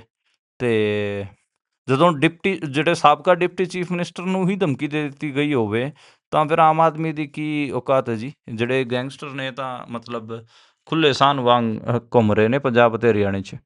ਜੀ ਉਧਰ ਪੰਜਾਬ ਦੀ ਸਰਕਾਰ 1100 ਰੁਪਈਆ ਜਾਂ 1000 ਰੁਪਈਆ ਜਿਹੜਾ ਵਾਅਦਾ ਕੀਤਾ ਸੀ ਬੀਬੀਆਂ ਨੂੰ ਦੇਣ ਦਾ, ਉਹ ਨਾ ਦੇ ਪਾਉਣ ਦੇ ਕਰਕੇ ਘਿਰ ਗਈ ਹੈ, ਕਿਉਂਕਿ ਇਸ ਤੋਂ ਪਹਿਲਾਂ ਬੀਜੇਪੀ ਨੇ ਗਵਾਂਢੀ ਰਾਜ ਦੇ ਵਿੱਚ ਇਹ ਗੇਮ ਪਾਤੀ ਜੀ। ਅੱਜ ਦੇਖੋ, ਪੰਜਾਬ ਦੇ ਜਿਹੜੇ ਵਰਕਿੰਗ ਅਧਿਅਕਸ਼ ਬਣਾਏ ਹੋਏ, ਵਰਕਿੰਗ ਪ੍ਰੈਜ਼ੀਡੈਂਟ ਬਣਾ ਰੱਖੇ ਨੇ ਬੀਜੇਪੀ ਨੇ, ਅਸ਼ਵਨੀ ਸ਼ਰਮਾ, ਉਹਨਾਂ ਨੇ ਇੱਕ ਗੱਲ ਚੱਕੀ ਹੈਗੀ ਆ ਸੋਸ਼ਲ ਮੀਡੀਆ 'ਤੇ। ਉਹਨਾਂ ਨੇ ਕਿਹਾ ਕਿ 17 ਅਕਤੂਬਰ 2024 ਨੂੰ ਨਾਇਬ ਸੈਣੀ ਦੂਜੀ ਵਾਰ ਹਰਿਆਣੇ ਦੇ ਮੁੱਖ ਮੰਤਰੀ ਦੇ ਤੌਰ 'ਤੇ ਉਹਨਾਂ ਨੇ ਸ਼ਪਥ ਲਿੱਤੀ ਸੀ, ਅਤੇ 1 ਸਾਲ ਦੇ ਅੰਦਰ ਅੰਦਰ ਉਹਨਾਂ ਨੇ 2100 ਰੁਪਏ ਦਾ ਆਪਣਾ ਵਾਅਦਾ ਪੂਰਾ ਕਰ ਲਿਆ। ਤੇ ਇੱਧਰ ਸਾਢੇ 3 ਸਾਲ ਹੋ ਚੁੱਕੇ ਨੇ, ਭਗਵੰਤ ਮਾਨ ਨੇ ਹਜੇ ਤੱਕ ਜਿਹੜਾ 1000 ਰੁਪਇਆ ਦੇਣਾ ਸੀ ਉਹ ਪੰਜਾਬ ਦੀ ਮਹਿਲਾਵਾਂ ਨੂੰ ਨਹੀਂ ਦਿੱਤਾ। ਉਹਨਾਂ ਨੇ ਮਤਲਬ ਗੱਲ ਚੱਕੀ ਹੈ ਕਿ 5 ਜਿਹੜੀ ਗਰੰਟੀਆਂ ਦਿੱਤੀ ਸੀ ਚੋਣਾਂ ਦੌਰਾਨ, ਉਹਨਾਂ 'ਚ ਬਹੁਤ ਸਾਰੀਆਂ ਅਧੂਰੀਆਂ ਨੇ। ਇੱਕ ਤਾਂ ਬਿਲਕੁਲ ਹੀ ਅਧੂਰੀ 1000 ਰੁਪਏ ਵਾਲੀ, ਜਿਹੜੀ ਉਹ 10 ਲੱਖ ਰੁਪਏ ਦੇ ਮੈਡੀਕਲ ਇੰਸ਼ੋਰੈਂਸ ਵਾਲੀ ਸੀ, ਉਹ ਵੀ ਆਪਾਂ ਕੱਲ ਗੱਲ ਕਰ ਹੀ ਰਹੇ ਸੀ। ਹਜੇ ਉਹਦੇ 'ਚ ਵੀ ਮਤਲਬ ਆਪਾਂ ਕਹਿ ਲਈਏ ਕਿ ਇਹਨਾਂ ਨੇ ਡਿਲੇ ਕਰ ਦਿੱਤਾ ਹੈ। ਸਿਰਫ 300 ਯੂਨਿਟ ਜਿਹੜੀ ਫ੍ਰੀ ਬਿਜਲੀ ਹੈ ਉਹਨੂੰ ਛੱਡ ਕੇ ਬਾਕੀ ਤਾਂ ਆਮ ਆਦਮੀ ਪਾਰਟੀ ਕੋਈ ਕੁਛ ਕਰ ਨਹੀਂ ਪਾਈ ਹੈ। ਤੇ ਉੱਧਰ ਨਾਇਬ ਸਿੰਘ ਸੈਣੀ ਹੋਰਾਂ ਨੇ ਜਿਹੜੀ ਦੀਨ ਦਿਆਲ ਲਾਡੋ ਲਕਸ਼ਮੀ ਯੋਜਨਾ ਦੀ ਮੋਬਾਈਲ ਐਪ ਲਾਂਚ ਕਰ ਦਿੱਤੀ ਹੈ। ਤੇ ਉਸ ਮੋਬਾਈਲ ਐਪ ਦੇ ਜ਼ਰੀਏ ਜਿਹੜੀ ਮਹਿਲਾਵਾਂ ਨੇ ਉਹ ਆਵੇਦਨ ਕਰ ਰਹੀਆਂ ਨੇ। 1 ਨਵੰਬਰ ਤੋਂ ਮਹਿਲਾਵਾਂ ਨੂੰ ਹਰ ਮਹੀਨੇ 2100 ਰੁਪਏ ਮਿਲਣਾ ਸ਼ੁਰੂ ਹੋ ਜਾਊਗਾ ਹਰਿਆਣੇ 'ਚ। ਤੇ ਦੱਸਿਆ ਜਾ ਰਿਹਾ ਹੈਗਾ ਕਿ 60,000 ਤੋਂ ਵੱਧ ਮਹਿਲਾਵਾਂ ਨੇ ਅੱਜ ਜਿਹੜੀ ਇਹ ਐਪਲੀਕੇਸ਼ਨ ਹੈ ਮੋਬਾਈਲ 'ਤੇ ਉਹਨੂੰ ਡਾਊਨਲੋਡ ਕਰ ਲਿਆ ਗਾ। ਦੇਖਦੇ ਹਾਂ ਕਿ ਮਤਲਬ ਕਿੰਨੀ ਮਹਿਲਾਵਾਂ ਨੂੰ ਜਿਹੜੇ 2100 ਰੁਪਇਆ ਹੈਗਾ ਉਹ ਮਿਲਣਗੇ। ਪਰ ਇਹ ਮੰਨਿਆ ਜਾ ਰਿਹਾ ਹੈਗਾ ਕਿ ਇਹਦੇ 'ਚ ਜਿਹੜੇ 1 ਲੱਖ ਤੋਂ ਵੱਧ ਕਮਾਉਣ ਵਾਲਾ ਜਿਹੜਾ ਪਰਿਵਾਰ ਹੈ ਉਹਦੀ ਮਹਿਲਾਵਾਂ ਨੂੰ 2100 ਰੁਪਇਆ ਨਹੀਂ ਮਿਲੂਗਾ, ਯਾਨੀ ਕਿ ਇੱਕ ਛੋਟਾ ਹੀ ਨੰਬਰ ਹੈ ਜਿਸ ਨੂੰ ਮਿਲੂਗਾ। ਦੇਖਦੇ ਹਾਂ ਕਿ ਮਤਲਬ ਇਹਦੇ 'ਚ ਕੀ ਚੀਜ਼ਾਂ ਨੇ। ਪਾਤਰਤਾ ਨੂੰ ਲੈ ਕੇ ਬਹੁਤ ਸਾਰੇ ਸਵਾਲ ਉੱਠ ਵੀ ਰਹੇ ਨੇ। ਇਹ ਵੀ ਜੀ ਦੱਸਿਆ ਜਾ ਰਿਹਾ ਹੈਗਾ ਕਿ ਹਰਿਆਣੇ ਨੂੰ ਤਾਂ 5000 ਕਰੋੜ ਰੁਪਏ ਦਾ ਆਪਣਾ ਜਿਹੜਾ ਬਜਟ ਹੈ ਉਹ ਰੱਖ ਲਿਆ ਗਾ ਇਸ ਐਪ ਵਾਸਤੇ। ਪੰਜਾਬ ਕੀ ਕਰੂਗਾ? ਪੰਜਾਬ ਤੇ ਤਾਂ ਸਵਾਲ ਹੈਗੇ ਹੀ ਆ। ਜੀ ਤੇ ਮਤਲਬ ਮੈਂ ਤਾਂ ਜਿਵੇਂ ਮੈਂ ਜਦੋਂ ਇਹ ਖਬਰ ਆਈ ਸੀ ਕਿ ਇਹਨਾਂ ਨੇ ਜਿਹੜਾ 10 ਲੱਖ ਦੇ ਫ੍ਰੀ ਇਲਾਜ ਵਾਲੀ ਜਿਹੜੀ ਹੈਲਥ ਸਕੀਮ ਸੀ ਆਪਣੀ ਉਹਨੂੰ ਟਾਲ ਦਿੱਤਾ ਹੈਗਾ, ਉਦੋਂ ਹੀ ਮੈਂ ਕਹਿਤਾ ਸੀਗਾ ਕਿ ਸਾਰੀ ਜਿਹੜੀ ਆਪਣੀ ਯੋਜਨਾਵਾਂ ਨੇ ਉਹਨਾਂ ਨੂੰ ਇਲੈਕਸ਼ਨ ਈਅਰ ਤੱਕ ਲੈ ਕੇ ਜਾਣਗੇ ਤੇ ਉਸ ਟਾਈਮ ਵੀ ਕਿਵੇਂ ਇਹ ਲਾਗੂ ਕਰਨਗੇ ਉਹ ਵੀ ਆਪਾਂ ਨੂੰ ਦੇਖਣਾ ਪਊਗਾ। ਮਤਲਬ ਉਹਦੇ ਤੇ ਵੀ ਸਵਾਲ ਨੇ ਕਿ ਇਹ ਕਿਵੇਂ ਲਾਗੂ ਕਰ ਪਾਉਣਗੇ। ਜਿਹੜੀ ਆਪਾਂ ਇੱਕ ਗੱਲ ਤਾਂ ਕਹਿ ਸਕਦੇ ਹਾਂ ਕਿ ਦੇਖੋ, ਇਹ ਆਮ ਆਦਮੀ ਪਾਰਟੀ ਨੇ ਜਿਹੜੇ ਹਸੀਨ ਸੁਪਨੇ ਦਿਖਾਏ ਸੀਗੇ ਤੇ ਜੀ ਬਦਲਾ, ਕ੍ਰਾਂਤੀ, ਜੋ ਕੁਛ ਵੀ ਨਾਂ ਲਿੱਤਾ ਸੀਗਾ, ਤੇ ਬਦਲਾ ਦਾ ਦੇਖ ਲਓ ਬਦਲਾ ਨੇ ਕੀ ਕੀਤਾ ਹੈਗਾ। ਇਹ ਵੀ ਜੀ ਮਤਲਬ ਮੈਂ ਕਈ ਵਾਰ ਦੇਖਦਾ ਹਾਂ ਕਿ ਖਾਸ ਕਰ ਗਰੀਬਾਂ ਵਾਸਤੇ ਜੇ ਪੰਜਾਬ 'ਚ ਅੱਜ ਤੱਕ ਕਿਸੇ ਸਰਕਾਰ ਨੇ ਮਤਲਬ ਵਧੀਆ ਆਪਾਂ ਕਹਿ ਲਈਏ ਕਿ ਜਿਵੇਂ ਸੋਸ਼ਲ ਵੈਲਫੇਅਰ ਸਕੀਮਸ ਜੇ ਕਿਸੇ ਨੇ ਕੱਢੀਆਂ ਨੇ, ਈਵਨ ਜੀ ਗਰੀਬ ਪਰਿਵਾਰ ਵੀ ਯਾਦ ਕਰਦੇ ਨੇ, ਉਹ ਅਕਾਲੀ ਦਲ ਨੂੰ ਯਾਦ ਕਰਦੇ ਨੇ। ਠੀਕ ਹੈ, ਜੀ ਅਕਾਲੀ ਦਲ ਤੋਂ ਵਧੀਆ ਮੈਨੂੰ ਲੱਗਦਾ ਗਾ ਕਿ ਸੋਸ਼ਲ ਵੈਲਫੇਅਰ ਸਕੀਮਸ ਪੰਜਾਬ 'ਚ ਹਜੇ ਤੱਕ ਨਹੀਂ ਕੱਢੀਆਂ ਗਈਆਂ ਹਨ। ਉਹ ਅੱਡ ਗੱਲ ਹੈ ਕਿ ਅਕਾਲੀ ਦਲ ਤੋਂ ਗਲਤੀਆਂ ਬਹੁਤ ਸਾਰੀਆਂ ਹੋਈਆਂ, ਖਾਸ ਕਰ ਜਿਹੜੇ ਇਮੋਸ਼ਨਲ ਰਿਲੀਜੀਅਸ ਇਸ਼ੂਜ਼ ਨੇ ਉਹਨਾਂ ਦੇ ਵਿੱਚ। ਜੀ ਤੇ ਉਹਨਾਂ ਨੇ ਜਿਹੜੀ ਪੰਥਕ ਪੋਲਿਟਿਕਸ ਹੈ ਉਹਨੂੰ ਅਪਹੋਲਡ ਨਹੀਂ ਕੀਤਾ ਜਿਸ ਹਿਸਾਬ ਨਾਲ ਕਰਨਾ ਚਾਹੀਦਾ ਸੀਗਾ। ਜਿੰਨੇ ਉਹਨਾਂ ਦੇ ਪੰਥਕ ਸਟੇਕ ਬਣਦੇ ਸੀ ਉਹਨਾਂ ਤੇ ਵੀ ਉਹ ਡਿੱਗੇ ਨੇ। ਉਹ ਸਾਰੀਆਂ ਗੱਲਾਂ ਜੀ ਨੇ। ਪਰ ਸੋਸ਼ਲ ਵੈਲਫੇਅਰ ਸਕੀਮਸ ਵਾਲੇ ਮਾਮਲੇ ਤੇ ਜਿਵੇਂ ਆਮ ਆਦਮੀ ਪਾਰਟੀ ਨੇ ਪੂਰਾ ਸਿਰਜਿਆ ਸੀਗਾ, ਅਸੀਂ ਤਾਂ ਤਕਦੀਰ ਹੀ ਬਦਲ ਦਿਆਂਗੇ, ਸਿੱਖਿਆ ਨੂੰ ਬਦਲ ਦਿਆਂਗੇ, ਸਵਾਸਥ ਨੂੰ ਬਦਲ ਦਿਆਂਗੇ, ਅਸੀਂ ਤਾਂ ਸੂਬੇ ਦੀ ਇੰਨੀ ਜ਼ਿਆਦਾ ਤਰੱਕੀ ਕਰ ਦਿਆਂਗੇ, ਸੂਬੇ ਦਾ ਸਾਰਾ ਕਰਜ਼ਾ ਚੱਕ ਦਿਆਂਗੇ। ਅਰਵਿੰਦ ਕੇਜਰੀਵਾਲ ਤਾਂ ਬਹਿ ਗਿਆ ਸੀਗਾ ਟੀਵੀ ਤੇ ਦੱਸਣ, ਮਾਈਨਿੰਗ ਤੋਂ ਇੰਨੇ ਮੈਂ ਪੈਸੇ ਲੈ ਕੇ ਆਵਾਂਗਾ, ਉਸ ਤੋਂ ਇੰਨੇ, ਤੇ ਸਾਰਾ ਕਰਜ਼ਾ ਤਾਰ ਦਿਆਂਗਾ, ਇਹ ਕਰ ਦਿਆਂਗਾ, ਵਾਹ ਕਰ ਦਿਆਂਗਾ। ਉਹ ਸਾਰੇ ਜੀ ਜਿਹੜੇ ਮਤਲਬ ਉਹਨਾਂ ਨੇ ਇੱਕ ਕਹਿ ਲਈਏ ਕਿ ਦਾਅਵਾ ਕੀਤਾ ਸੀਗਾ ਜੀ ਪੰਜਾਬ ਨੂੰ ਡਿਵੈਲਪ ਬਣਾਉਣ ਦਾ, ਪੰਜਾਬ ਨੂੰ ਕਰਜ਼ੇ ਤੋਂ ਕੱਢਣ ਦਾ, ਪੰਜਾਬ ਦੀ ਸਿੱਖਿਆ ਸਵਾਸਥ ਨੂੰ ਠੀਕ ਕਰਨ ਦਾ, ਉਹ ਸਾਰਾ ਕਿਤੇ ਨਾ ਕਿਤੇ ਡਹਿੰਦਾ ਹੋਇਆ ਨਜ਼ਰ ਆ ਰਿਹਾ ਹੈਗਾ। ਉਹ ਸੁਪਨੇ ਮੈਨੂੰ ਲੱਗਦਾ ਗਾ ਸੋਸ਼ਲ ਵੈਲਫੇਅਰ ਸਕੀਮ ਵਾਲੇ ਮਾਮਲੇ ਤੇ ਫੁੱਲ ਮੈਂ ਤਾਂ ਕਹਾਂਗਾ ਕਿ ਅਕਾਲੀ ਦਲ ਵਧੀਆ ਸੀਗਾ। ਜੀ ਬਾਕੀ ਦੇਖੋ ਇਹਦੇ 'ਚ ਅੱਗੇ ਕਿਵੇਂ ਚੀਜ਼ਾਂ ਵਾਪਰਨਗੀਆਂ, ਮਤਲਬ ਕਿਵੇਂ ਰਾਜਨੀਤਿਕ ਘਟਨਾਕ੍ਰਮ ਹੋਣਗੇ। ਇਲੈਕਸ਼ਨ ਈਅਰ ਦੌਰਾਨ ਪਤਾ ਲੱਗੂਗਾ ਕਿ ਕਿਹੜੀ ਪਾਰਟੀ ਕਿਵੇਂ ਅੱਗੇ ਮੂਵ ਕਰਨੀ ਹੈ। ਬਸ ਪੰਥਕ ਸਿਆਸਤ ਅੱਗੇ ਸਮੱਸਿਆ ਇੱਕੋ ਹੈ ਕਿ ਉਹਦੇ 'ਚ ਮਤਲਬ ਖੰਡਾ ਬਹੁਤ ਜ਼ਿਆਦਾ ਹੈਗਾ, ਬਹੁਤ ਸਾਰੇ ਧੜੇ ਬਣੇ ਹੋਏ ਨੇ, ਸਾਰੇ ਜੀ ਦਾਅਵਾ ਕਰ ਰਹੇ ਨੇ, ਬਹੁਤ ਅੱਡ ਪੋਕੇਟਸ ਦੇ ਵਿੱਚ ਅੱਡ ਕਿਸਮ ਦੀ ਜਿਹੜੀ ਸਿਆਸਤ ਉਹ ਵੀ ਦੇਖਣ ਨੂੰ ਮਿਲ ਰਹੀ ਹੈ। ਖਾਸ ਕਰ ਤਰਨਤਾਰਨ ਵਾਲੇ ਇਲਾਕੇ 'ਚ ਅੰਮ੍ਰਿਤਪਾਲ ਸਿੰਘ ਹੋਣੀ ਖਾਸੇ ਮਜ਼ਬੂਤ ਹੋ ਰਹੇ ਨੇ। ਉੱਧਰ ਮੁਕਤਸਰ ਵਾਲਾ ਜਿਹੜਾ ਇਲਾਕਾ ਗਾ, ਫਿਰੋਜ਼ਪੁਰ, ਫਾਜ਼ਿਲਕਾ, ਉੱਧਰ ਜਿਹੜੇ ਅਕਾਲੀ ਦਲ ਆਪਣਾ ਟ੍ਰੈਡੀਸ਼ਨਲ ਬਾਦਲ ਹੈ ਉਹ ਮਜ਼ਬੂਤ ਹੋ ਰਿਹਾ ਗਾ। ਨਵੇਂ ਜੀ ਅਕਾਲੀ ਦਲ ਦੀਆਂ ਹਜੇ ਮਤਲਬ ਉਸ ਹਿਸਾਬ ਨਾਲ ਮੈਂਬਰਸ਼ਿਪ ਤਾਂ ਉਹ ਕਹਿੰਦੇ ਨੇ ਕਿ ਅਸੀਂ ਇੰਨੀ ਜ਼ਿਆਦਾ ਮੈਂਬਰਸ਼ਿਪ ਕੀਤੀ ਹੈਗੀ ਆ, ਪਰ ਉਹਨਾਂ ਦਾ ਹਜੇ ਟੈਸਟ ਹੋਣਾ ਬਾਕੀ। ਜਿਵੇਂ ਅੰਮ੍ਰਿਤਪਾਲ ਸਿੰਘ ਹੋਣਾ ਨੇ ਤਾਂ ਟੈਸਟ ਆਪਣਾ ਕਲੀਅਰ ਕਰ ਲਿਆ ਨਾ ਜਦੋਂ ਉਹਨਾਂ ਨੇ ਖਡੂਰ ਸਾਹਿਬ ਤੋਂ MP ਦੇ ਚੋਣ ਜਿੱਤੇ। ਮੈਨੂੰ ਲੱਗਦਾ ਹੈਗਾ ਕਿ ਜਿਹੜਾ ਤਰਨਤਾਰਨ ਦਾ ਬਾਈ ਇਲੈਕਸ਼ਨ ਹੈ ਉਹਦੇ 'ਚ ਵੀ ਉਹ ਕਿਤੇ ਨਾ ਕਿਤੇ ਬਹੁਤ ਵਧੀਆ ਪਰਫੋਰਮ ਕਰਨਗੇ।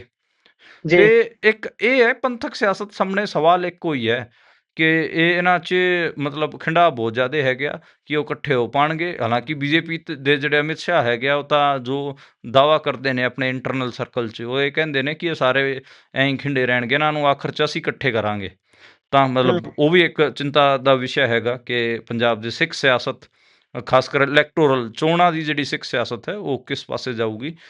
ਕਿਉਂਕਿ ਇਹ ਜਿਹੜਾ ਬਦਲਾਅ ਦਾ ਪੂਰਾ ਮਾਡਲ ਸੀਗਾ ਇਹ ਤਾਂ ਫੇਲ ਹੀ ਹੋ ਚੁੱਕਿਆ ਗਾ। 1000 ਰੁਪਇਆ ਕਿੱਥੇ ਇਹਨਾਂ ਨੇ ਮਹਿਲਾਵਾਂ ਨੂੰ ਦੇਣਾ, ਕਿੱਥੇ 10 ਲੱਖ ਦਾ ਜਿਹੜਾ 3.5 ਸਾਲ ਤਾਂ ਬੀਤ ਚੁੱਕੇ ਨੇ, ਜਾ ਜੀ ਚੁੱਕੇ ਨੇ, ਤੇ ਹੁਣ ਤਾਂ ਇਹ ਮੈਨੂੰ ਲੱਗਦਾ ਗਾ ਕਿ ਆਖਰੀ ਜਿਹੜਾ ਇਲੈਕਸ਼ਨ ਈਅਰ ਉਹਦੇ 'ਚ ਇਹ ਮਾੜਾ ਮੋਟਾ ਕੋਈ ਆਪਣਾ ਪੇਸ਼ ਕਰਨਗੇ ਟਮਟਮਾ। ਉਦੋਂ ਤੱਕ ਜੀ ਦੇਖਦੇ ਹਾਂ ਕਿ ਮਤਲਬ ਕਿਵੇਂ ਚੀਜ਼ਾਂ ਅੱਗੇ ਰਾਜਨੀਤਿਕ ਘਟਨਾਕ੍ਰਮ ਕਿਵੇਂ ਵਾਪਰਨਗੇ, ਉਹਦੇ ਤੇ ਨਿਗਾਹ ਰਹੂਗੀ ਆਪਣੀ ਤਾਂ।